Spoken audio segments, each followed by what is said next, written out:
ఆనందకరమైన ప్రాంతాలతో పట్టుకున్నవన్నీ విడిచిపెట్టినవన్నీ పట్టుకున్నవి. అయితే వస్తువును పట్టుకుంటుందా?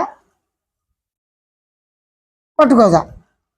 గాలి విపరీతంగా వస్తుంది, అది పదార్థం తాను గ్రహించలేదు, గమనించలేదు, తెలుసుకోలేదు. కానీ గాలి తనకు తానే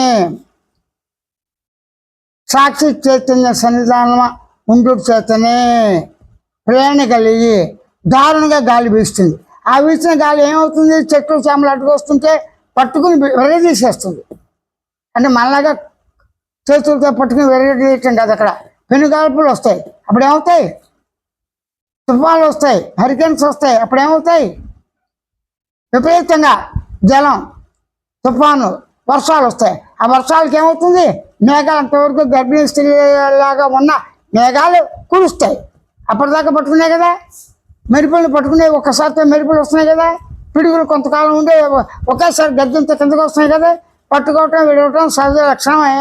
ఎవరికి? వస్తువుకా? అనుకునేవాడికా? అది అనుకునేవాడు పదార్థమా కాదా? అన్నీ వస్తాయి. కాబట్టి ఇక్కడ ఏంటి మెయిన్? దేనైతే నువ్వు పట్టుకుంటావో దాన్ని విడవక తప్పదు. ప్రధానంగా పట్టుకునేది ఎవరు? నేను శబ్దాన్ని పట్టుకుంది. నేను శబ్దాన్ని విడిచిపెడుతుందా లేదా? లేదా ఇంకో శబ్దాన్ని విడిచిపెడుతుంది. ఒక శబ్దం, ఒక అక్షరం, 2 అక్షరాలు 3 అక్షరాలు కలిపి పదం. పదాలు వాక్యాలు. అంటే కర్త కర్మకితో ఉన్నటువంటి అక్షరాలతో ఉన్నటువంటి పదాలని తానే అనుభవించేవాడిగా అనుభవము అనుభవించుట, ఇవన్నీ ఆ ఫలితాలని పట్టుకుంటున్నాడు, విడిచిపెడుతున్నాడు.